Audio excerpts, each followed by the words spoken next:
we remain steadfast in our commitment in delivering local news that matters. Stories that inspire.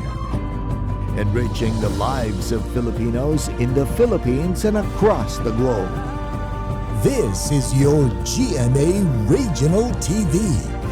Buong puso para sa Pilipino. Pick up nahulog sa ampas, duwa lugadan.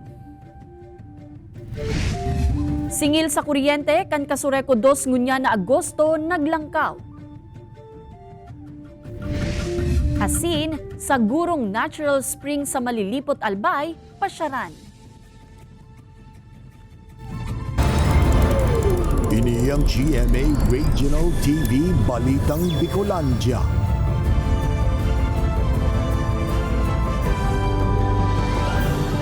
Diyos marhay na hapon mga kapuso, uni na ang Balitang Bicolandia. Hatud niyan pinakadarakula asin pinakabagong mga bareta sa Kabikolan. Kami ang tropa nin katotohanan, mahatunin mga baretang mayong pikikilingan, mayo nin pigpoprotehiran. Live halik digdi sa GMA Complex sa Naga City, ako po si Kate Dolovieres. Taripa sa kuryente kan Kasureko 2 ngunya na Agosto, may paglangkaw nin 40 centavos per kilowatt hour. Halangkaw na taripa sa kuryente ngunya na bulan, nin huli subuot sa halangkaw na generation charge asin kasuguan kan ERC sa mga kooperatiba na madurar hasta sa Setyembre. Consumers, may lalauman kayang bawas singil antes matapos ang taon. Tutukan sa report ni Chris Novello. Tuyong mayang customer din na muna ni Marit sa tigbubukaan ang aircon sa saindang parlor. Ini nga ni makatipid sa paggamit ng kuryente. Inabot kaya sa haros 4,000 pesos ang mabayadan nindang bill sa kuryente ngunya na Agosto na masalangkaw kung ikukumpara ka nakaaging bulan. May rapon sir kasi sir may na ang customer tapos ang bayadan malangkawon dakulaon po sir kaya medyo magabat sir. May paglangkaw kaya nin 40 centavos per kilowatt hour ang taripa kan Kasureko 2 ngunya na bulan. Katampad ininin dagdag na 43 pesos sa residential consumer na nagkokonsumo ning 100 per kilowatt hour kada bulan. Sigun sa kooperatiba, nasa 12 pesos and 70 centavos per kilowatt hour na ang singil sa residential consumers. Gikan sa dating 12 pesos and 27 centavos per kilowatt hour kan Hulyo. 11 pesos and 83 centavos per kilowatt hour sa low voltage consumer. Gikan sa dating 11 pesos and 39 centavos per kilowatt hour. Mantang sa high voltage consumers, nagpapakol na ngunyan sa 10 pesos and 94 centavos per kilowatt hour paghala sa dating 10 pesos and 55 centavos per kilowatt hour. Apwera sa halangkaw na generation charge, mantininong inuutob kan kooperatiba ang kasuguan kan ERC na staggered payment sa pigbabakalang power supplier kan kooperatiba. Dahil di ko po kitang binabayadan na 25% kaya itong naka-staggered payment plus itong current bill sa WSM na kung saan iyo po yan si Mayor na nakaapekto duman sa paglangkaw kan generation charge. Dagdag panibukay nakatalaan nining matapos sa Setyembre kaya makakalauman mga consumer sa babang singil sa kuryente hasta sa matapos ang taon. Kay banan si Carlo Abonita, Chris Novello, Balitang Bicolandia. Mga helangon niya na tiguran dapat subuot na aramkan publiko tanganing malikayan sigun sa DOH Bicol. Kung ano ang mga yan, aramuntas sa report ni Jessica Calinog. Agosto hasta Burr months, ang kasagsagan kan tiguran sa Bicol Region. Saro sa mga helang na nakukuat tuyong may pag-uuran, ang leptospirosis, urog na kung naglulusong sa baha.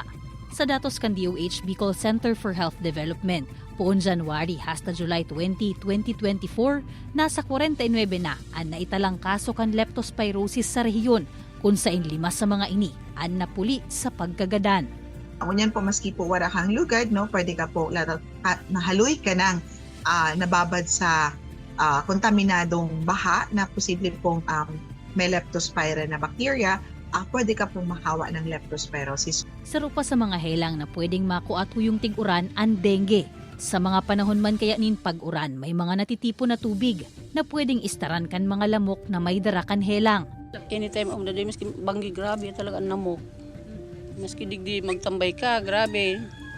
Marari na nga ni si drainage diyan may takop na, katong mayong takop diyan, grabe. Naglalaag ding ning itong sa lotion baga itong sa namok. Tapos gi-spray kami. Tapos linig. Puun Enero hasta Agosto 10 ngunya na taon, 1,224 na dengue cases na ang naitala sa Bicol Region. Mas halangkaw kung ikukumparar sa 633 na kaso kanakaaging taon. Maging sa iba pang mga lugar sa nasyon, naglalangkaw man subuot ang mga kaso ng dengue, sigon sa DOH. Mag-declare din ako ng dengue outbreak. Kasi based on my conversation with our Epidemiology Bureau Director, outbreak levels na ang ating dengue. Proper hygiene, pagpapakusog kan resistensya, asin pag-obserbar kan 4S kontra dengue, an mayor na pigkakampanya kan DOH, nganing makalikay sa nasambit na helang. Kaibanan si Carlo Abonita, Jessica Kalinog, Balitang Bicolandia.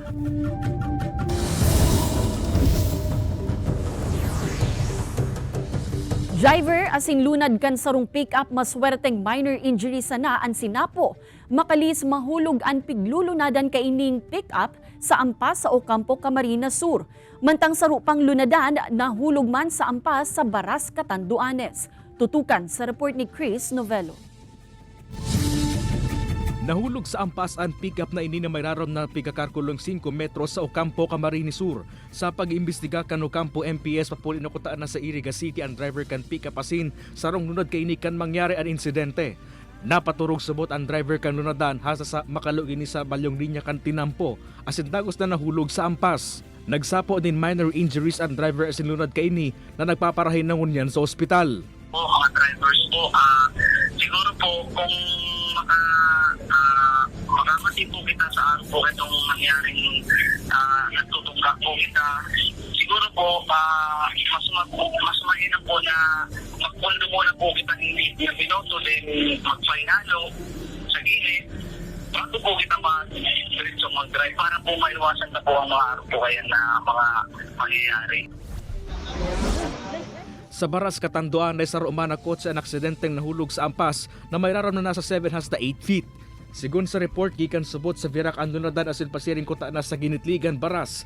Nawaran subot nin kontrol ang driver kan lunadan pagabot sa kurbadang parte kan lugar. Sigun sa MDRRMO, imbes makapagpreno ang driver posibleng ang accelerator kan lunadan, ang natungtungan kainin nagresulta para mag-overshoot ang lunadan. Maswerte man na nakasalbar ang mag-agom, nalunad ka na sabing bihikulo.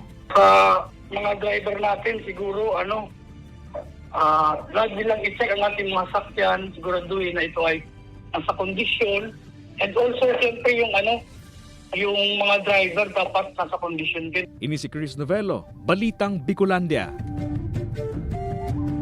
Sarong garahe nin bus anadanyaran kan nagbungkaras na kasulo sa Barangay Alawihaw, Daet, Camarines Norte. Tulos man na nakapagresponde ang Daet BFP, alagad marikas na naglakop ang kalayo kun kaya inabot nin haros sarong oras. Antes dagos na naideklarang fire out ang lugar. Sarong kubo, sarong raot na unit nin bus, asin mga nakatambak na ruweda anadanyaran.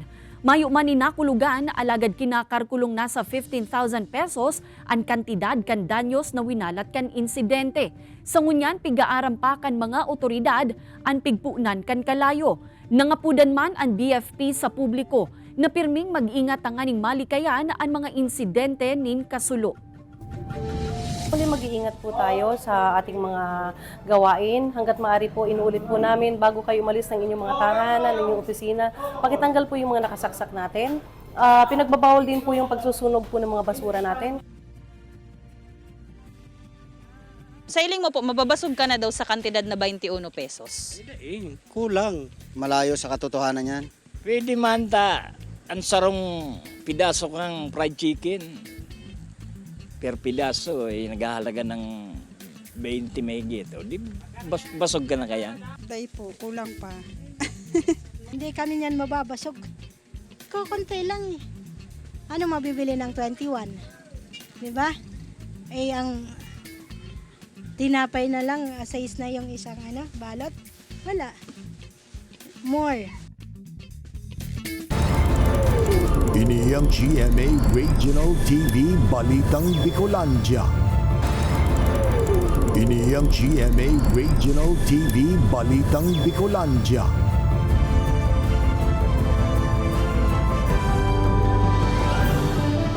Deworming sa mga eskwelahan, pigpunan ng gibuhon kan City Health Office.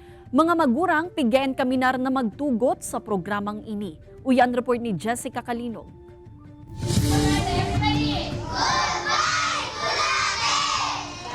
Bulong para sa deworming ang sarabay na pig-inom kan mga estudyanteng iyan kan Triangulo Elementary School sa Naga City. Piglilibot ninda nurse na Liza ang mga eskwelahan sa syudad para sa school deworming, asin inigigibuhon ninda hasta sa katapusan kan Agosto. Ang intention po kayo ni is para ma-monitor mi din ang pag-inom. Minsan po kaya ugaman sa pigtatao si bulong pero possible po day man naiinom sa harong, nawawara or day na mo monitor agad. 2 beses sa sarong taon pigigibo ang deworming, nganing maibitran ang manibaybang klase nin helang. Mapaaki man hasta adults, arog kan mga bados, kaipuhan na magsairarom digdi. Ang aki pwedeng mayong ganang magkakan or kukulog-kulogan tulak, arog kayan.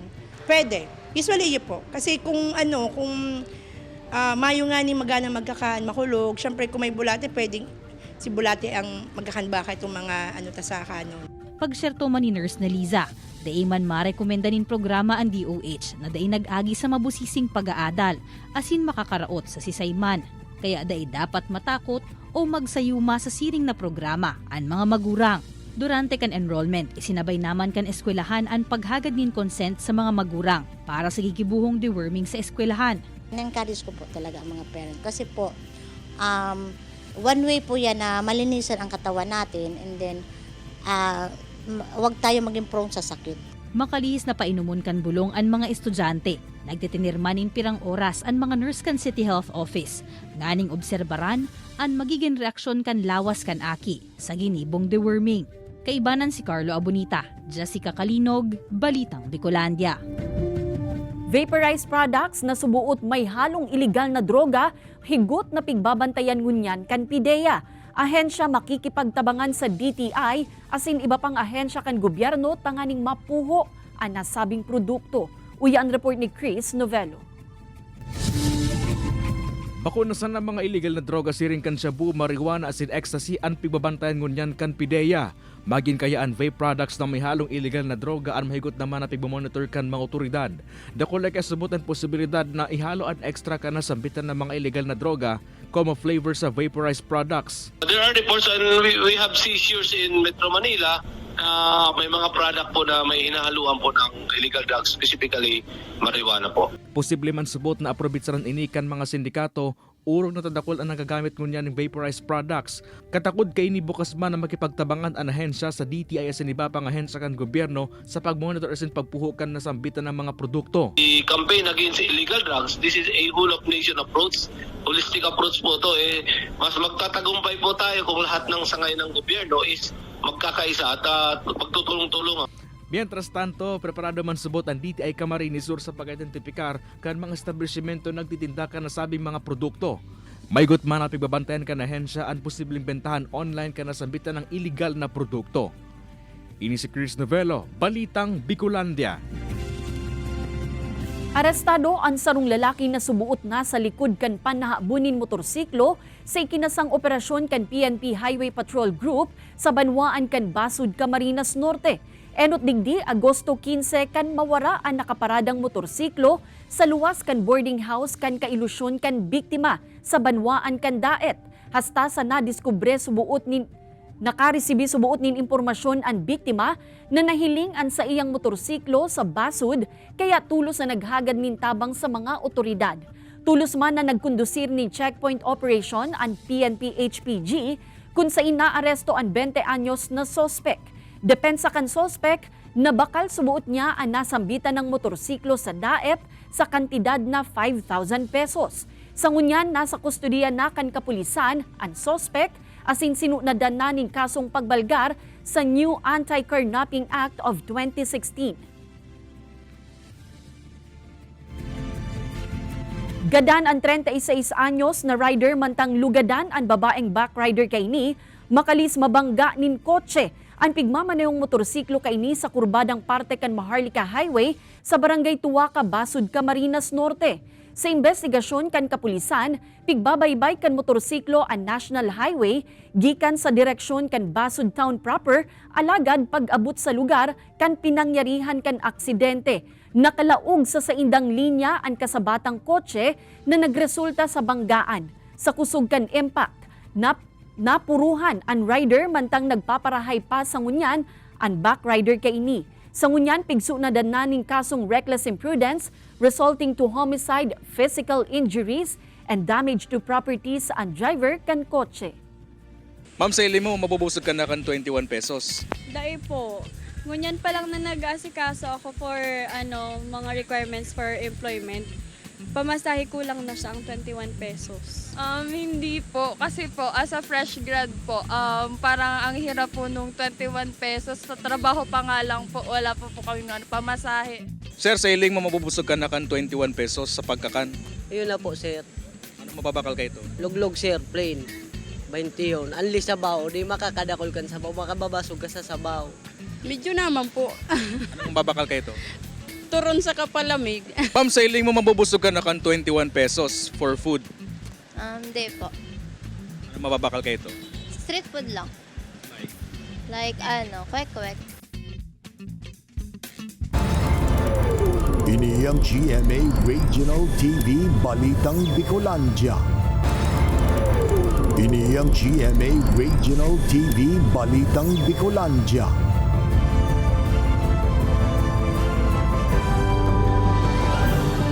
Papel kan security guards como first line sa intelligence, rekognisado kan PNP. Mga security guards, pigaadalan kan PNP na maging parte kan intel operatives kan ahensya. Ang detalye aramunta sa pagtutok live ni Chris Novello. Chris?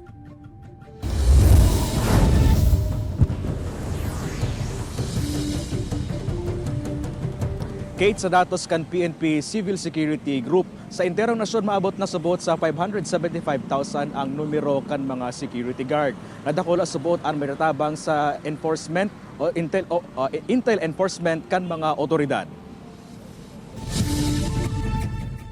Duwang dekada ng security guard si Domingo. Saloy na panahon subot niyang CQ kung sain-sain na establishmento na siya na-assign. May mga pagkakataon na may mga nanonutaran sindang makadudang individual na sindang tulos na tigre-report sa mga otoridad. Kung pinapasundan ko yun sa mga gwardiya ko, halimbawa, puntahan nyo yun, baka mamaya may gagawin yun. Pinapasundan, monitor lang kung anong nasaan na, kung ano na, nakalabas na, mga ganon. Katakot kay ni pigiadalan ngunyan kan Philippine National Police na maging partean mga security guard kan sindang intelligence operatives. Sigun sa kapulisan, dakula na may tatabang kan mga ini sa intelligence gathering como force multipliers. Crucial man subot ang mapel kan mga ini sa pagmantinir kan seguridad, kan mga aeropuerto, commercial establishments asin, iba pang vital installations. Equip man ang mga ini sa paglaban sa kriminalidad. May lisensyadong badil, nagagisa maninigong training asin seminar. Since yung mga security guard kasi natin, sila yung day-to-day nakaka-encounter ng community directly. So sila rin yung maraming at kalat sa mga establishments na most likely nagiging biktima din. Sa katunayan, dakula subot ang itatabang kan mga ini sa pag-identifikar kan mga naradakop na suspect, maging ng mga personang nagtatago sa mga otoridad.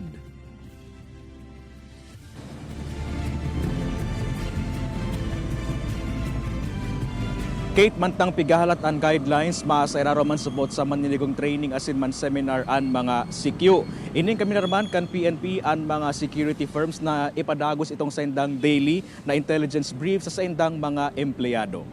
Kate? Jos Mabalos, Chris. September 20, an aldaw kan canonical coronation in Nuestra Señora de Peña, Francia. Pig-aprubahan nang maging special holiday kan Malacanang. Rason kung taano limitado sa Metro Naga area sana ang sakop kan deklarasyon pigpaliwanag kan Naga City LGU. Aramunta sa report ni Jessica Calino.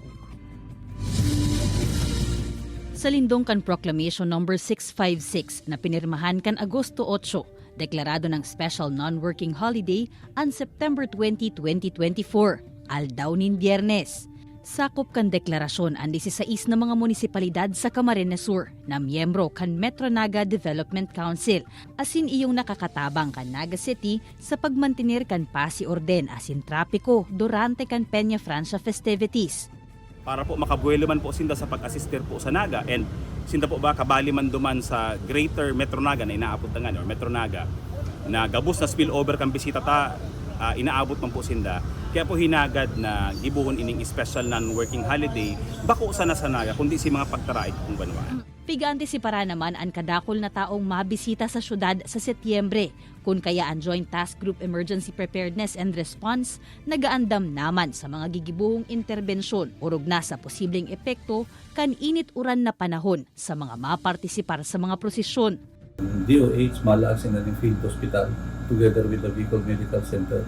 Pag sinabi itong field hospital, gusto sabihin ko na si mga minor cases na dito nadadaraon sa Bicol Medical Center para lang ma-decongest nila, kundi dumami po dadaraon. Ilala po ini sa may katedral. Pigaandaman man subuot kan mga imbueltong ahensya asin opisina ang posibleng pagbulos kan uran durante kan mga aktibidad sa Setyembre. Ini si Jessica Kalinog, Balitang Bicolandia. 5 persona na nasa likod subuot kan panggagadan sa sarong negosyante sa Camarines Norte kan bulan nin Hulyo ang sinaangatan na ning kaso kan PNP. Sigun sa Naga City Police Office, kasong murder ang ipigsunad sa City Prosecution Office sa tulong Chinese national asing 2 Pilipino. Ang mga sospek na ini nagluluwas sa investigasyon kan mga otoridad na nasa likod sa panggagadan sa personang nadukayan sa Bicol Natural Park sa Barangay Tuwaca, Basud, Camarines Norte. Alagad sa ngunyan, nagtitinir na at large ang nasabing mga sospek. May kukonsiderar man kan mga otoridad na case cleared na ang kaso. Cleared muna kasi na-identify natin yung suspect nakasuhan.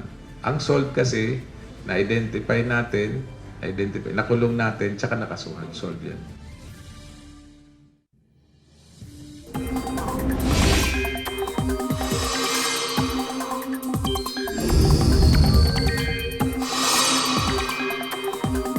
May bagong low pressure area na pigmomonitor sa Laugcan Philippine Area of Responsibility.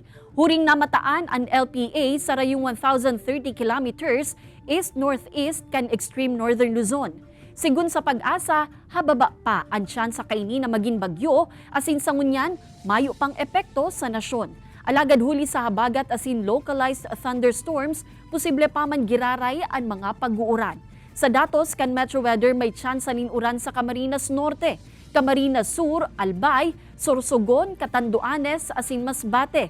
Makukusog na uran man sa pirang lugar kaya dapat na maging preparado sa huma kan baha o landslide. Posible man ang localized thunderstorms sa iba pang parte kan nasyon. Salbadong nahanap kan mga otoridad ang 8 na i-report na nawawarang parasira ng mga taga-sitio Lipata, Barangay Cogon, Caramoan, Camarines Sur. Sigun sa MDRRMO Caramoan, nalocate kan mga otoridad ang mga parasira sa sitio Punat, Barangay Pinitan sa Banwaan kan Siruma. Napag-araman na Agosto 12 kan maglawod ang mga ini, pasiring sa Siruma alagad diin na nakabalik sa saindang lugar. Narautan subuot nin makina ang piglulunadang baroto kan mga parasira hasta sa napadpad ini sa baybayon kan Siruma. Mayo subuot nin darang cellphone ang mga parasira kaya daitulos ang mga ini nakaabiso kan sa indang lokasyon. Sa ngunyan nakapuli na sa kanya-kanyang pamilya ang nasambitan ng mga persona.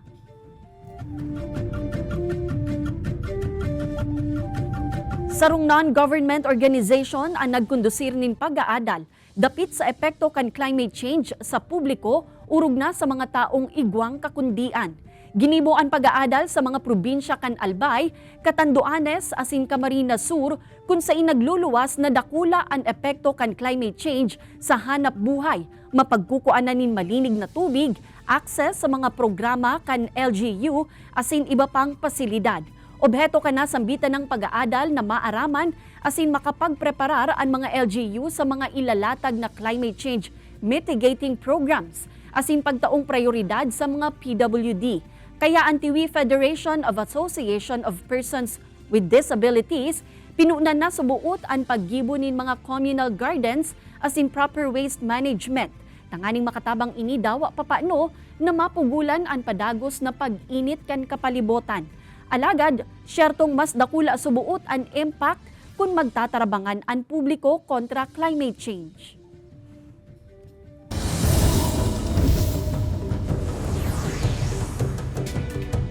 Anuman ang kamugtakan kan panahon, saruan sa Gurong Natural Spring Resort sa Barangay Santa Teresa, Malilipot, Albay sa pigdadayo kan mga turista. Nasa pamitisan sa naini kan Mount Bulakawan na saruman sa hiking destination sa lugar. Simple sana kuni hilingun ang sa Gurong Spring. Alagad, huli tagikan sa bukal ang tubig, malinig asin malipot ini na saru sa pigbabalik-balikan kan mga tao. Apera sa pagkarigos perfect man ang lugar sa mga gustong mag-picnic. 50 pesos sana ang entrance fee para sa adult, asin 40 pesos sa mga aki. Nasa 350 pesos man ang cottages, nagibo sa nipa asin kawayan, kaya mapresko dawa mainit ang panahon.